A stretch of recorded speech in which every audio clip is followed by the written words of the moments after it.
Baiklah, Assalamualaikum warahmatullahi wabarakatuh. Saya Helka Yuliati akan mempresentasikan hasil listen study saya pada SMA 1 Lubuk Alung, yang mana judul yang saya angkat yaitu penerapan media pembelajaran interaktif untuk meningkatkan hasil belajar peserta didik kelas 10E4 pada fase E. Yang mana pada saat observasi ada beberapa permasalahan yang dihadapi.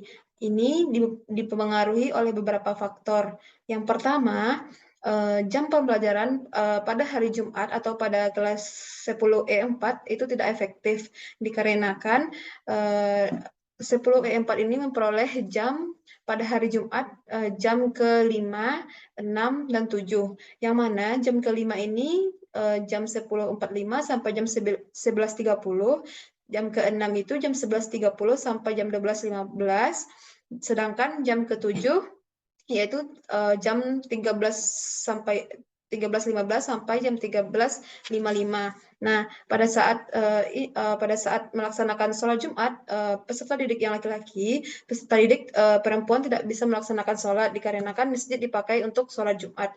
Jadi, sembari menunggu peserta didik laki-laki, peserta didik perempuan belum bisa melaksanakan sholat, sehingga jam pembelajaran masuk sekitar jam 13.20.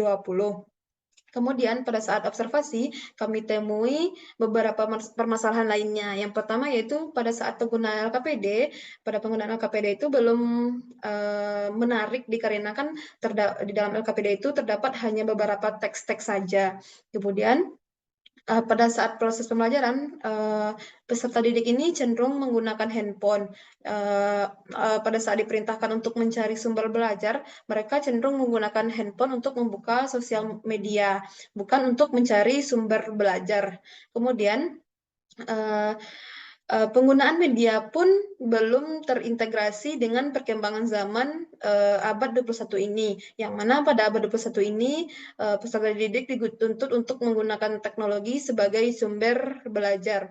Kemudian pada saat guru melakukan metode diskusi, tidak semua peserta didik terlibat aktif dalam pembelajaran tersebut. Hanya beberapa anggota saja yang aktif melakukan diskusi, yang selebihnya itu biasanya bermain HP, tidur-tidur, dan sebagainya. Kemudian, karena pembelajaran biologi terletak pada siang hari, yang mengakibatkan suasana kelas itu menjadi panas, sehingga saat proses pembelajaran, peserta didik itu lebih cenderung menggunakan kipas, sehingga mengganggu proses pembelajaran tersebut.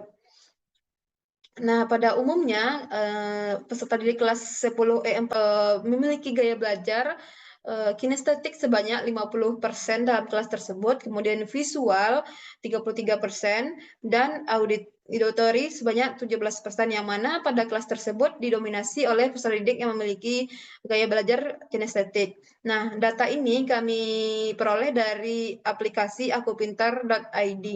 Nah, berdasarkan permasalahan-permasalahan yang telah kami jabarkan di atas, kami memperoleh beberapa solusi. Yang pertama yaitu pembelajaran harus berpusat kepada peserta didik, yang mana pembelajaran harus sesuai dengan karakteristik peserta didik tersebut. Kemudian yang kedua yaitu karena pembelajaran biologi ini terletak pada siang hari, kami mengadakan ice breaking dalam pembelajaran agar peserta didik tidak mengantuk dalam pembelajaran dan tidak juga merasa bosan karena pembelajaran ini hanya belajar, harus diselangi dengan ice breaking. Kemudian kami memanfaatkan teknologi, berhubung peserta didik ini lebih hobi menggunakan teknologi, jadi kami menggunakan teknologi itu sebagai media pembelajaran, yang mana kami memanfaatkan sebagai media belajar. Nah, media belajar apa yang kami gunakan? Yang pertama yaitu LKPD yang sudah dilengkapi dengan audio dan video dengan memanfaatkan media sosial seperti YouTube. Kemudian ketika melakukan asesmen seperti kuis, kami menggunakan word wall sama dengan quizzes. Kemudian dalam pelaksanaan pembelajaran itu kami melakukan pembelajaran berdiferensiasi yang melalui pendekatan teaching at the level, yang mana kami melakukan tes diagnostik atau tes non kognitif untuk mencek gaya belajar peserta didik. Kemudian model pembelajaran apa yang cocok nanti kami gunakan untuk 10E4 ini. Nah, didapatkan bahwa rata-rata peserta didik itu cenderung kinestetik. Nah, kami menggunakan model pembelajaran yaitu PBL, yang mana PBL ini adalah pembelajaran berbasis pada masalah, tetapi kami kaitkan dengan kehidupan sehari-hari memang nyata tampak oleh peserta didik tersebut.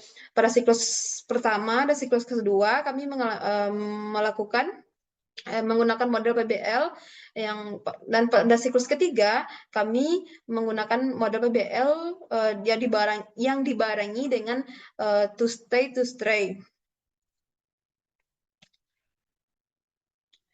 Nah, berdasarkan pembelajaran yang telah berlangsung, hasil yang kami dapatkan adalah yang pertama yaitu yang kami ukur adalah kerjasama, kemudian pengetahuan siswa, kemudian kuis atau kritis.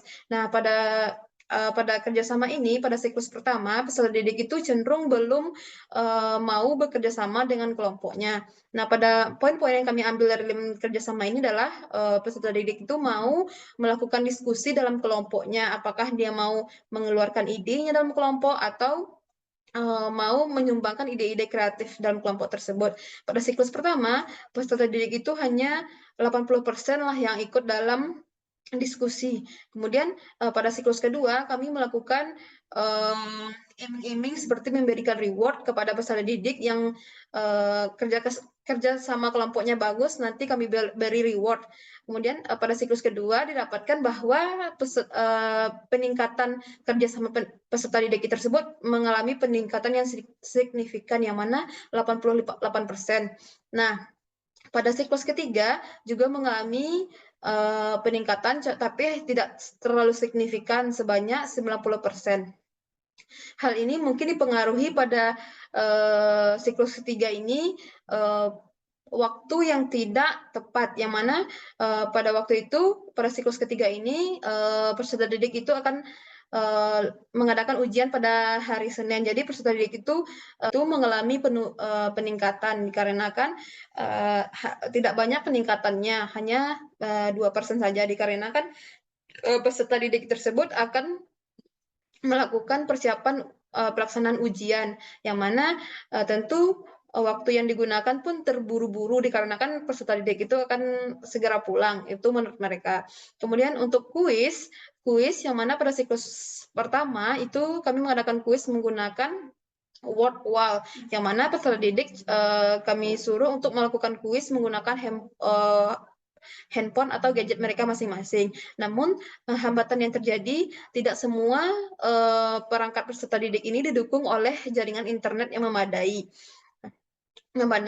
Untuk mengatasi hal tersebut, kami menggunakan quizzes yang berbasis paper mode, yang mana peserta didik itu tidak lagi perlu menggunakan jaringan internet, tapi hanya gurulah yang harus menggunakan jaringan internet. Kuis ini pada siklus pertama yaitu didapatkan rata-ratanya itu 83%. Yang pada siklus kedua itu mengalami kenaikan yang sangat signifikan, dikarenakan pada siklus kedua ini peserta didik itu lebih cenderung ikut untuk belajar atau lebih cenderung ikut berdiskusi dengan teman-temannya. Kemudian pada siklus ketiga itu mengalami penurunan yang sangat signifikan, dikarenakan tadi permasalahan yang telah dijabarkan tadi itu dikarenakan karena mau persiapan pelaksanaan ujian. Kemudian karena materinya juga berat, yaitu siklus biogeokimia, karena tidak memungkinkan waktunya untuk dikejar hanya sekali pertemuan, tetapi kami mengusahakan mengejar sekali pertemuan dengan menggunakan model to stay to stray, yang mana model ini kami bagi peserta didik itu kami bagi menjadi 5 kelompok, yang mana setiap kelompok itu memiliki perannya masing-masing. Yang misalnya yang kelompok 1 tentang siklus air, kelompok 2 tentang siklus udara, yang ketiga tentang siklus karbon. Nah, nanti kelompok yang mendapatkan materinya harus Kemudian selanjutnya kita masuk dalam pembahasan kritis, yang mana pada pembahasan kritis ini kami mengambil beberapa asesmen atau rubriknya. Yang pertama yaitu bagaimana kelompok tersebut berani mengkritik kelompok yang lain, kemudian memberikan saran, kemudian memberikan ide-ide cemerlang yang ada. Kemudian didapatkan pada siklus 1, peserta didik itu sebelumnya pada kritis ini kami menyediakan di dalam LKPD kami tentang permasalahan-permasalahan yang ada di lingkungan peserta didik, ya, atau permasalahan yang sedang hits dibahas. Pada siklus 1, peserta didik itu belum terlalu tertarik untuk mengeluarkan ide-ide kritisnya tentang permasalahan tersebut. Namun pada siklus kedua itu mengalami kenaikan yang mana terdapat 88%, yang mana pada siklus ini kami mengambil tentang permasalahannya itu tentang peningkatan populasi tikus pada ekosistem sawah, yang mana kita ketahui bahwa anak-anak peserta didik yang ada di Lubuk Alung ini cenderung orang tuanya bertani. Mungkin dikarenakan itu mereka mengeluarkan ide-ide yang cemerlang untuk membahas kasus tersebut. Kemudian pada siklus ketiga itu mengalami penurunan lagi dikarenakan pada siklus ini seperti yang sudah dibahas di atas, karena keterbatasan waktu, iya juga karena materinya berat, iya juga itulah menyebabkan pada siklus ketiga ini belum berjalan dengan efektif. Nah, dapat disimpulkan bahwa pada siklus ketiga ini banyak sekali permasalahan yang kami jumpai. Nah, berdasarkan paparan dari hasil yang kami paparkan tadi, didapatkan diperoleh refleksi yang kami lakukan bersama guru pamong, DPL, rekan sejawat, yang mana faktor penyebab keberhasilan tersebut adalah karena kami menggunakan media pembelajaran yang interaktif yang sudah terintegrasi dengan penggunaan teknologi, yang mana seperti yang sudah kita ketahui tersebut, peserta didik itu cenderung tertarik menggunakan teknologi. Nah, dengan syarat ketika kami meminta untuk peserta didik untuk menggunakan teknologi, mereka menggunakan. Kalau ketahuan menggunakan teknologi tanpa sepengetahuan kami melakukan punishment atau hukuman. Nah, bagaimana cara kami otomatis tidak ternilai atau tidak terlihat anggota kelompok siapa yang menggunakan teknologi tidak sesuai dengan tempatnya. Nah, kami meminta bantuan kepada kelompok lain. Jika kelompok 1 melihat kelompok 2 melakukan pengurangan poin kepada kelompok yang menggunakan HP tidak sesuai dengan tempatnya. Kemudian perencanaan pembelajaran berdasarkan karakteristik peserta didik, yang mana kalau peserta didik yang kinestetik, kami melakukan menggunakan LKPD yang berbasis dengan masalah. Otomatis kinestetik ini suka menghayal atau suka belajar dengan kehidupan nyata yang ada di sekitar dia. Sedangkan untuk visual kami menyediakan PPT yang sudah dilengkapi dengan desain yang menarik. Kemudian untuk auditori kami menggunakan YouTube sebagai sumber belajarnya. Kemudian untuk kendala-kendala yang kami hadapi dalam pelaksanaan siklus ini, yang pertama yaitu tidak semua peserta didik itu memiliki akses internet yang lancar, kemudian tidak semua peserta didik itu memiliki akses smartphone yang mendukung proses pembelajaran. Kemudian pengelolaan waktu yang tidak tepat, sehingga pembelajaran itu cenderung tidak bisa diselesaikan tepat di waktunya, cenderung molor atau tidak sesuai dengan ekspektasi yang sudah dirancanakan. Untuk solusi yang kami peroleh, yang pertama yaitu kalau mengadakan kuis, maka harus menggunakan kuisis yang berbasis paper mode, yaitu secara offline. Kemudian mengatur kembali pengelola waktu dengan tepat dan cermat, sehingga pembelajaran tetap berjalan sesuai dengan yang sudah direncanakan. Kemudian di sini terdapat beberapa dokumentasi yang kami jabarkan. Dapat tahap plan bersama dosen pamong, dosen DPL dan guru pamong serta rekan kerja. Kemudian refleksinya juga bersama dengan guru pamong dan dosen, kemudian pada tahap pelaksanaan pembelajaran, dan yang terakhir yaitu foto-foto bersama dengan peserta didik. Nah, pada tahap ini kami dapatkan suatu pembelajaran bahwa tidak semua peserta didik itu memiliki keahlian di bidang kognitif. Ternyata peserta didik itu memiliki keunikan masing-masing. Yang paling berkesan bagi saya adalah ketika peserta didik yang tidak hebat di bidang kognitif, ternyata mereka hebat sekali di bidang sosial.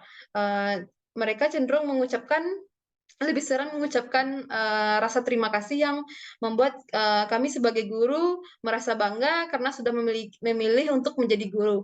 Sekian paparan dari saya. Kalau ada kata-kata yang salah harap diberi maaf. Wabillahi taufiq wal hidayah. Assalamualaikum warahmatullahi wabarakatuh.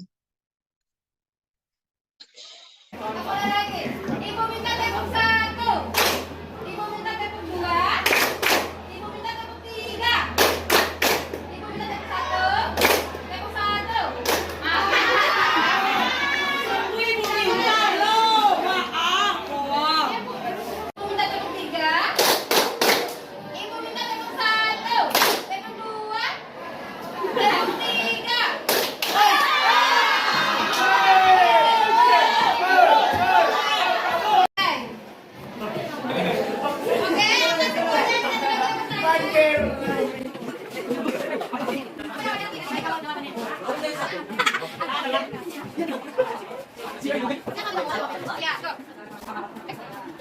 Jawabannya kira-kira menurut Ananda apa? Ya, betul. Skor tertinggi diperoleh oleh si Adrian. Mana Adrian?